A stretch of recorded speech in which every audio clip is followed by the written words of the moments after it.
Las Bubua. Feminismos y género sin tanto rollo.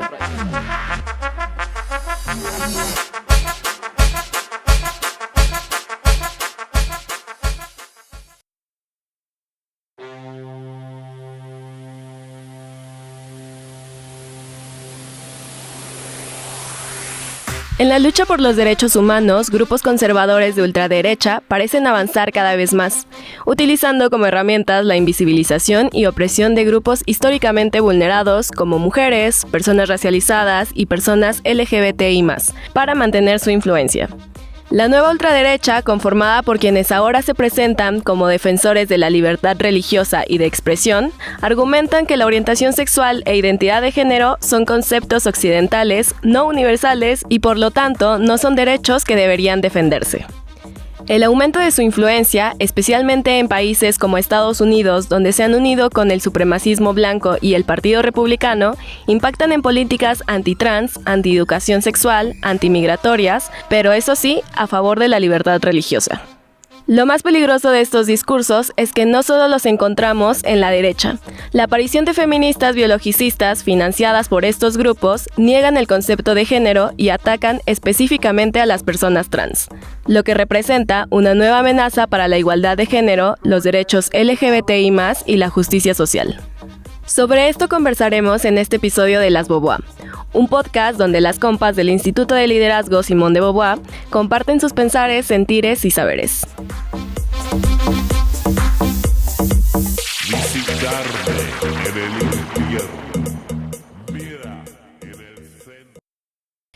Hola, bienvenidas, bienvenidos, bienvenides a este primer episodio de Las Bubua. Yo soy Arlene Molina y como ya habrán escuchado en nuestra breve introducción, el día de hoy hablaremos de un tema que nos parece prioritario analizar en la agenda a favor de los derechos humanos y la justicia social, sobre todo en el mes de junio que conmemoramos el mes del orgullo LGBTI+. Para ello, hoy nos acompañan dos expertas en el tema, que son Silvia Soler, coordinadora de formación y saberes en intercambio del ILSB, y Lea Muñoz, doctorante en filosofía de la ciencia y transfeminista. Bienvenidas, ¿cómo están? Bien, gracias. Bien, emocionada. Qué bueno, muchas gracias por acompañarnos el día de hoy. Y bueno, para entrar de lleno ya en la conversación que tenemos el día de hoy, no es sorpresa que en México existen discursos, expresiones de odio en contra de la población LGBTI+, y lo vemos desde influencers, conservadores, misóginos, crímenes de odio, políticos y políticas impresentables. Entonces, para ir entendiendo un poco cómo funcionan estos discursos, me gustaría preguntarles cómo podemos definir el ecosistema de grupos conservadores de la derecha, antigénero, antiderechos, y aquí un poco vamos a ahondar más adelante por qué diferenciamos estos grupos, cómo se puede conceptualizar en función de qué discursos y estrategias movilizan. Y bueno, un poco para ir entrando por ahí, ¿no? Entonces, Sil, si quieres introducirnos un poco.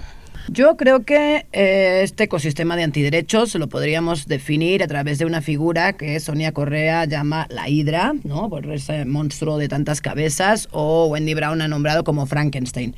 Y que básicamente son grupos que tienen que ver con, uno, la supremacía blanca, entonces practican un racismo exacerbado contra poblaciones migrantes y racializadas sobre todo, luego contra los derechos de personas LGBTQI+, y también de las mujeres. Creo que es una reacción muy fuerte en contra de los avances de los feminismos, de las agendas de justicia social o de las luchas por la justicia social, y básicamente, si bien no lo vemos en la política parlamentaria como posiciones de partido fuertes, sí hay personajes que están exacerbando y enarbolando estos discursos, más por un ruido mediático, siento, que por un retroceso real que implique en términos de los logros que se han ganado en derechos para las mujeres, personas trans o la comunidad LGBTIQ+. Entonces, si no hay tanta preocupación como en otros países de la región, estamos observando que esos discursos y esos grupos han tomado el poder y en 2 meses se han cargado todos los avances logrados a través de los años. Sí vemos estos personajes. Por otro lado, diría, pues evidentemente que hay violencias. Claramente este año ha sido un año muy crudo en temas de transfeminicidios. Hemos visto desde inicio de año un aumento en las cifras, entonces evidentemente que siguen habiendo expresiones de odio, crímenes de odio y violencias contra poblaciones LGBTIQ+, que siento que cuando estos grupos se hacen un poco sentido común o se hacen con el poder, extienden la impunidad y la legitimidad de esas violencias. Claro, o sea, no hay como tal o sea, no está llegando a lo parlamentario, sin embargo, en nuestra vida cotidiana, en nuestro día a día, sí vemos este tipo de violencias que además lo que buscan es que no sean como rechazadas, ¿no? O sea, no haya este repudio social, sino sean como normalizadas. Y aquí me gustaría preguntarte a ti, Lea, ¿cuáles son las diferencias entre estos grupos, no? O sea, llamamos a antigénero, grupos antigénero, que se están organizando en contra, pues, de todo lo que tiene que ver con perspectiva de género. Y también está antiderechos, ¿no? ¿Por qué hablamos de antiderechos? ¿De dónde viene este término? Y un poco también ahí explicar la historia, ¿no?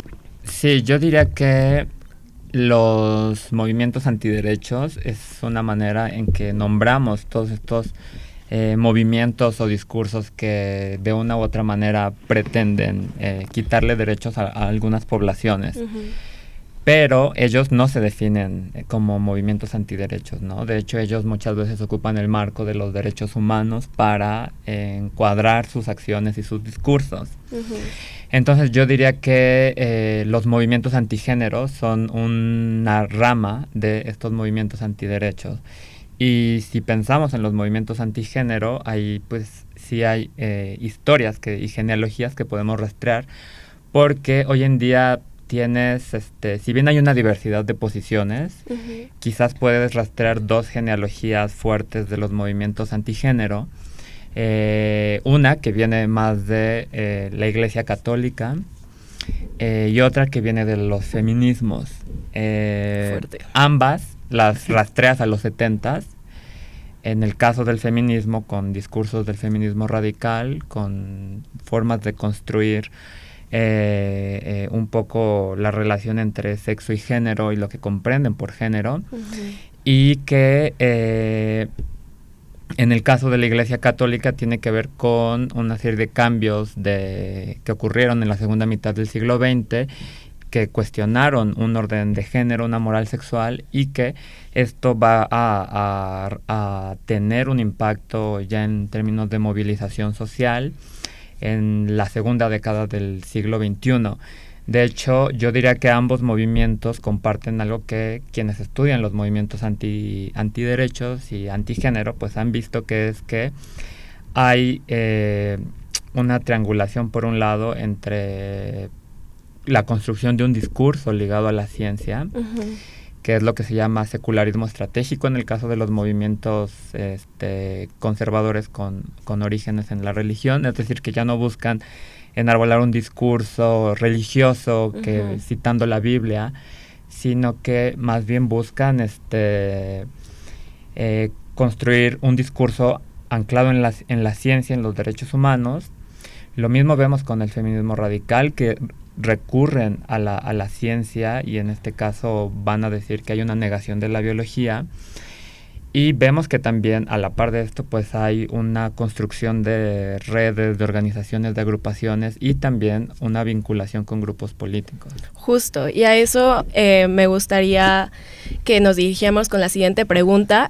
¿Cómo se articulan estas fuerzas y cómo se relaciona con el contexto transnacional del auge de las derechas, ¿no? Un poco, Silvia, nos decías que quizá en México no está ocurriendo tal cual, pero sí en otros países de la región. Entonces nos gustaría saber cómo es que funcionan, cómo se articulan y qué impacto están teniendo. Ojo que digo que en México no hay estas posiciones de partido asumidas, pero sí, por ejemplo, en el 2022 hubo una conferencia que se conoce como la CIPAC, pues, que congregó justamente a todos estos personajes en México para articularse de forma fuerte, y ahí vemos a personajes de la política mexicana, a personajes de la cultura, influencers, ahí se mezcló un poco todo, como decías tú al inicio, y justamente creo que los dos pilares que un poco sostenían ese encuentro era, uno, fortalecer sus redes, pero dos, también sostener ese discurso de la ideología de género. y cómo eso era uno de sus pilares, digamos, en esa conferencia, y otro la supremacía blanca. Entonces creo que ahí, por ejemplo, en estos encuentros es que tejen sus redes, son grandes capitales además que tienen detrás, porque vemos que en Estados Unidos, en España, Reino Unido, México, son personajes con mucho dinero que financian estos encuentros. Luego está el Consejo Nacional de la Familia, el Frente Nacional de la Familia, que si bien siento que han retrocedido con respecto a años anteriores, que vimos marchas multitudinarias en las calles que yo creo que nos asustaron un poco, de la capacidad de convocatoria que tenían, y a día de hoy siento que han retrocedido un poco, ahí siguen. Y una cosa que caracteriza a estos movimientos es que desde, como decía Lea, desde los 70 y de antaño, podríamos hacer una genealogía de la long durée de la historia, pero siento desde los 70 al menos se han ido reconfigurando. Entonces, ahora no los vemos con fuerte presencia en algunos países, en México no tanto, pero después lo que hacen es hacer congresos nacionales, internacionales y transnacionales para articularse y fortalecer sus estrategias de incidencia. Entonces, creo que por ahí un poco va, luego tienen campañas de desinformación, lo hemos visto en el caso del aborto de Beatriz, un caso icónico que se está litigando en la Corte Interamericana, y las grandes campañas de desinformación que están armando en contra de ella. Luego hemos visto el autobús del odio circular por todos lados, que señala un poco que solo los niños tienen pene y solo las niñas vagina, ¿no? Un poco como respuesta a esas campañas de familias trans que decían, ¿no? Hay niñas con pene y niños con vagina, y un poco, ¿no? Citizen Go, que es otra de las organizaciones, financió un camión para que recorriera México, ¿no? Con esas proclamas. En fin, yo creo que básicamente son grandes campañas de desinformación masiva, que en la era actual de la posverdad es ¿no? muy fácil poder replicar estas cosas y que tengan de repente toda una audiencia y una conversación pública en poco tiempo. Y la otra son esos congresos transnacionales fuertemente financiados donde fortalecen sus estrategias. Sí, y un poco eso, cómo podemos verlo reflejado en América Latina, ¿no? Yo quisiera dar algunos elementos para comprender ese contexto, porque estos dos grandes discursos, el de la ideología de género, y por otro lado otro que es el del borrado de las mujeres, que de pronto aparecen un poco distintos, pero están muy vinculados discursivamente. Yo diría que hay un contexto internacional que no nos permite entender América Latina, ¿no? Y que es, por un lado, la decadencia del capitalismo neoliberal en este contexto. ¿Por qué? Porque en este contexto va a haber un auge de las derechas a nivel internacional que, por un lado, van a ocupar todos estos discursos para posicionarse en el terreno político, pero igualmente las izquierdas, algunas izquierdas van a oponerse, por un lado, van a aparecer como opositoras al neoliberalismo, pero igualmente con discursos conservadores. Esto lo ves en cierto feminismo que dice ser crítico del neoliberalismo, pero defiende una serie de discursos sobre el cuerpo que terminan siendo moralmente conservadores. Y también el auge del movimiento feminista ha hecho un poco que la derecha busque construir organizaciones y discursos para posicionarse de una u otra manera, ¿no? Por ejemplo, en el contexto de México, si bien los movimientos, las voces antigénero están en todos los partidos, sí fue muy claro cómo en el sexenio pasado el movimiento feminista tuvo una penetración por parte de estos movimientos de derecha que buscaban articular un discurso a partir de este movimiento. Las Beauvoir. Bueno, hasta ahora hemos hablado un poco de cómo se articulan las estrategias, los discursos, como para entender, pues primero que nada, qué es un discurso de odio y cómo funciona. Pero me gustaría también preguntarles cuándo es que deja de ser un discurso y pasan a ser acciones concretas, ¿no? ¿Cómo los vemos reflejados en nuestro día a día estos discursos? ¿Qué impactos, qué consecuencias tienen? Y justo que son acciones concretas impulsadas desde estos movimientos, estos grupos antiderechos, desde la derecha conservadora y grupos antigénero. O sea, yo creo que hemos visto este año casos muy graves y muy concretos, como en la Argentina, ¿no? Asumió Milei y hace alrededor de un mes vimos un triple lesbicidio, ¿no? O sea, que yo creo que hay una correlación muy, muy directa entre ciertos contextos de legitimación de estos discursos, Claro. de impunidad,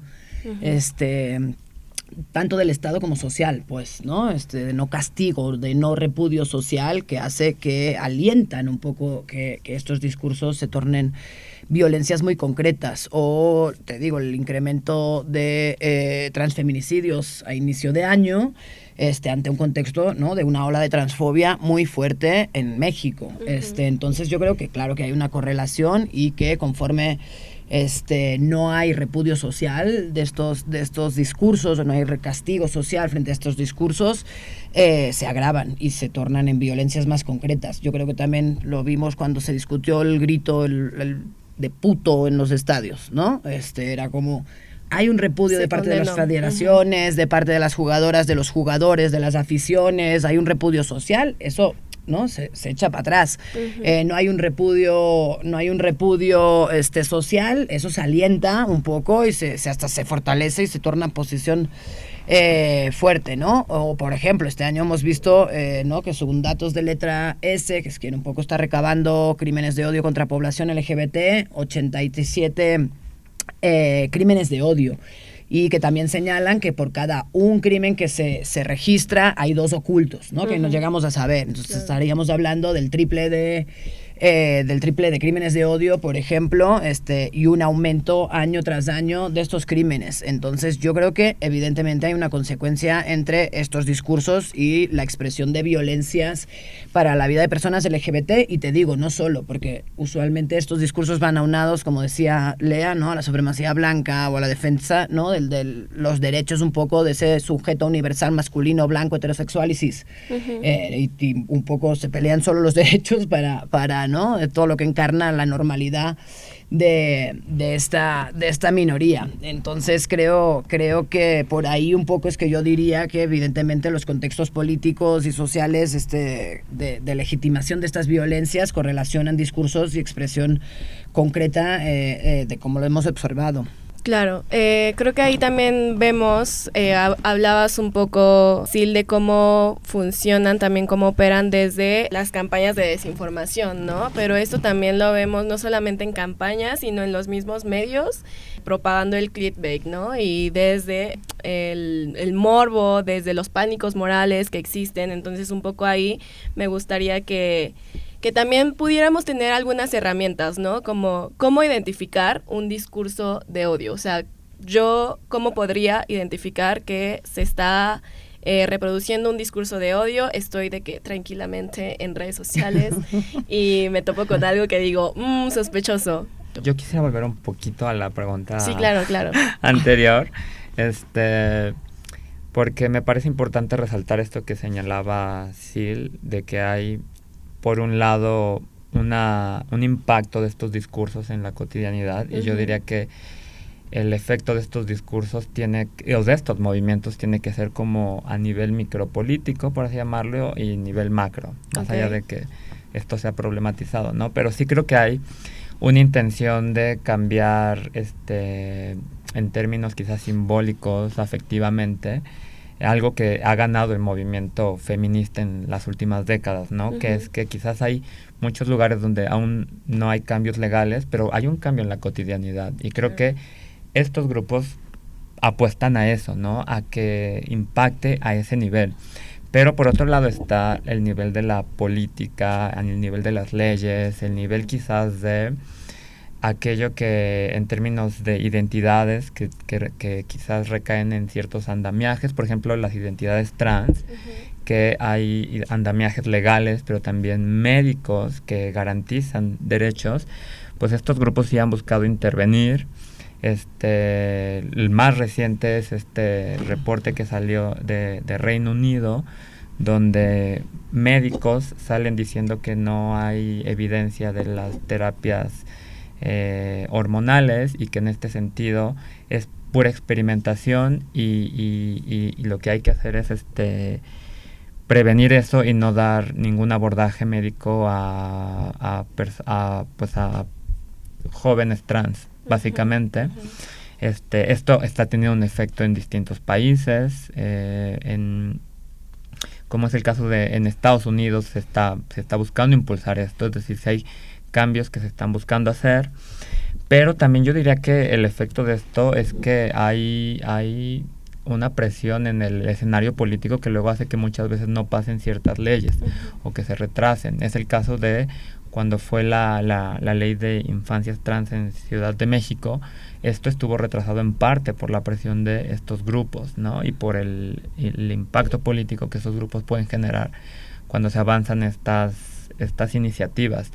Entonces, bueno, yo sí veo que hay una pretensión de estos movimientos de incidir en distintas partes. Lo vemos también en Argentina, sí, que ya ha habido también un impacto en términos de ministerios de género, en eliminar presupuestos que estaban destinados a nutrir discursos en beneficio de las mujeres y las diversidades sexogenéricas.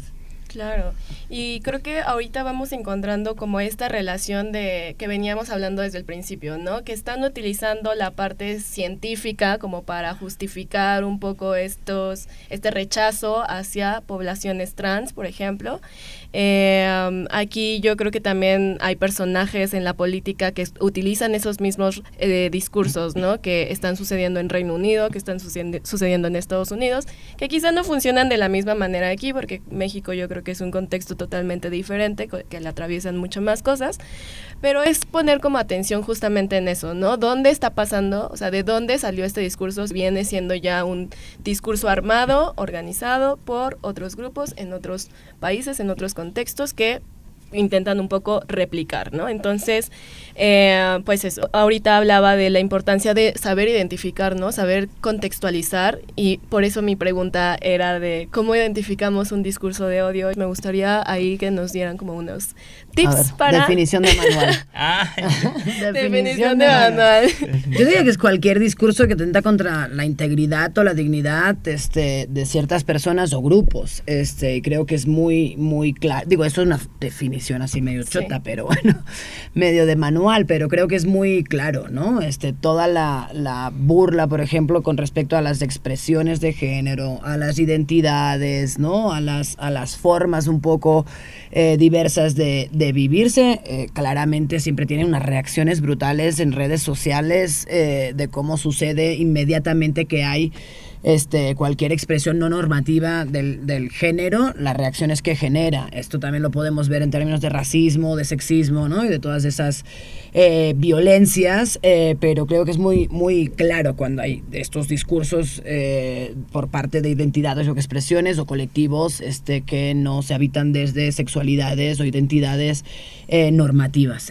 Toda la violencia que implica eso y todas, pues, el secto de mensajes que hay de burla y de humillación, de deshumanización, no sé, lo hemos visto muy, muy cotidianamente. A ver tu definición, sí, de Manuel. Ahí creo que también me gustaría resaltar como el saber identificar, como porque muchos utilizan la libertad de expresión, ¿no? Para justificar la propagación de esos discursos. Entonces también hay saber como qué tanto es libertad de expresión y qué tanto es un discurso de odio. O sea, yo creo que la libertad de expresión está claramente delimitada, ¿no? En términos de que un mensaje, un discurso, un enunciado que no agreda ni atenta contra los derechos de otras personas. Yo creo que hay un límite fuerte en la libertad de expresión. Claro que se juega, ¿no? Actualmente con esa apropiación, ¿no? Jodida de la libertad de expresión, en la que libertad de expresión es cualquier cosa. Yo creo que hay un límite muy fuerte.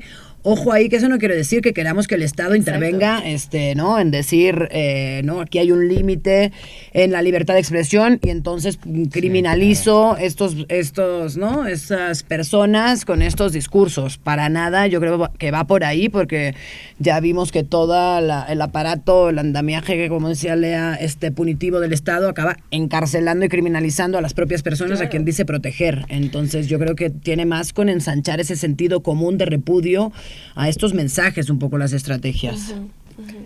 Yo, para responder a mi definición de manual, no. Ándale.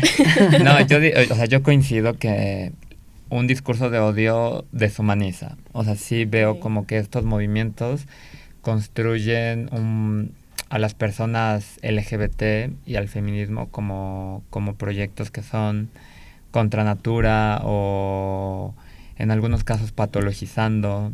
También hay una promoción de estos grupos de las terapias reparativas. O sea, hay un avance de todo esto. Pero la verdad también es que no es tan obvio cuando estamos frente a un discurso de odio. Y creo que es lo más complicado, porque más allá de cómo identificarlos, pues no, yo diría, pues no es tan obvio y hay una labor ahí de identificar discursos. O sea, yo creo que hoy en día quien moviliza el término ideología de género borrado de mujeres, ya ahí te prende unas alertas de dónde viene este discurso. Una red flag. Sí, es una red flag con patas, dirían por ahí. Entonces, yo creo que es un poco la labor de esto, el hacer una genealogía de estos discursos y decir dónde están parados, quién los está moviendo, y porque algo que se ha estudiado es cómo estos movimientos producen sus propios saberes. Entonces, es lo que se llama también en la sociología de la ignorancia. Hay una producción. O sea, la ignorancia no es porque la gente carece de un saber, ¿no? Sino porque hay actores produciendo saberes y en este caso estos grupos están produciendo y están moviendo y nuestra chamba es desarticular eso, ¿no? Y decir, a ver, sí. Justo, sí, eso me parece súper, o sea, clave, como también para entender, una persona no es ignorante, sino hay todo un contexto, o sea, más bien se le informó de alguna manera como distinta, que en este caso es desde la perspectiva de antiderechos, ¿no? Y bueno, también un poco pasando como a definición de manual, consejos, tips de manual. ¿Cómo podemos hacer frente? ¿Cómo podemos controlar estos discursos de odio? Ya me encontré un discurso de odio en redes sociales, ya identifiqué que es un discurso de odio, puede ser un discurso de odio. ¿Qué podría hacer para frenar, controlar y pues sí, un poco también contrarrestar? Yo te diría, organízate con las amigas y contesta. No, un poco como lo que decía Lea, ¿no? En esta producción de la ignorancia y de otros saberes, creo que activamente hay que militar estas causas para producir justamente contradiscursos y contrapesos a estos discursos, que no es fácil porque justamente creo que ahora se han tornado muy políticamente incorrectos, ¿no? Entonces como que generan esa sensación de transgresión y de incorrección política que es muy perverso, porque antes éramos las izquierdas, las feministas, ¿no? Las que éramos las transgresoras y las incorrectas políticamente, y ahora resulta que son los señores que encarnan todos los privilegios, los de la incorrección política, ¿no? Entonces es muy, exacto, es muy perverso en este sentido. Y creo que hay que devolverle a este sentido común un poco esa transgresión de lo políticamente incorrecto o de la transgresión y recuperar para nuestras causas un poco ese sentido común o volver a generar sentido común. Hay una figura que me gusta mucho de Sara Ahmed, que es la feminista aguafiestas, ¿no? Que se trata un poco de transgredir y de irrumpir siempre en esa lógica del aguafiestas, ¿no? En cualquier entorno y en cualquier comunidad, estropeando estos sentidos comunes de las violencias y las discriminaciones. Entonces yo diría militarla un poco desde ahí. Sí, yo también creo que hay distintos niveles. Uno sí es la producción la producción y la circulación de otros sentidos, otros saberes, discursos sobre la sexualidad que busquen desarticular estos que buscan encuadrarla dentro de ciertos marcos normativos. Pero por otro lado también yo veo como que sí hace falta quizás la movilización y yo creo que lo hemos visto, ¿no? O sea, cuando pasó el crimen de odio de Le Magistrade, se vio una movilización de personas, sobre todo trans, LGBT, que estaban ahí, ¿no? Y también las movilizaciones en el 8M pues no han dejado de existir, más allá de que quizás ha bajado un poco el pulso, pero yo creo que esas expresiones de tomar el espacio público son muy importantes, porque hoy el espacio público es también espacio en disputa. O sea, hoy también estos grupos también apuestan a tomar el espacio público. Tan solo lo vimos con la marcha de la derecha en el contexto de las elecciones, y que muchas veces estos discursos también están ligados a esas movilizaciones. Yo creo que el espacio público y tomarlo es importante, retomarlo. Transfeminista de la vieja guardia. Transfeminista de la vieja guardia, claro que sí. Me encantó. Sí, creo que ahí también yo me gustaría sumar que creo que también puede ser ahora sí que un buen aliade y defender a tu disidencia local, Di. Y pues no temer a serle activista aguafiestas. Entonces, pues también un poco ahí, ¿no? Creo que un poco de frente que hacemos a los discursos de odio, cualquier tipo de violencia que podamos ver, siempre es importante saber posicionar y saber responder, ¿no? O sea, no quedarse callada. Pues nada, creo que vamos a ir cerrando este primer episodio. Muchísimas gracias. No sé si les gustaría hacer algún otro apunte por ahí que se nos haya escapado. Yo solamente reenfatizar esto de tomar el espacio público, porque incluso yo creo que una muestra de tomarlo son las movilizaciones por Palestina en todo el mundo, que han tenido un efecto de generar una movilización internacional y de presionar en distintos países, de tomar escuelas, pero al mismo tiempo de generar alianzas, claro, que de pronto en momentos donde no está tan caliente el sentir político, pues parecen desarticuladas, pero ha habido también mucha convergencia entre la lucha palestina y la lucha LGBT, el movimiento feminista, problematizando que en Palestina hay gente queer, hay muchas mujeres han muerto en la Franja de Gaza. Entonces, enfatizar que hay alianzas que se van a tejer en el espacio público. Totalmente. Y aprovechar estas coyunturas también, siento, ¿no? Para poner el cuerpo y justamente hacer esa solidaridad transmaricalencha, internacionalista. Claro, porque creo que otra vez vemos quiénes son las poblaciones más vulneradas ahí, ¿no? Más afectadas, que pues son infancias, mujeres y disidencias.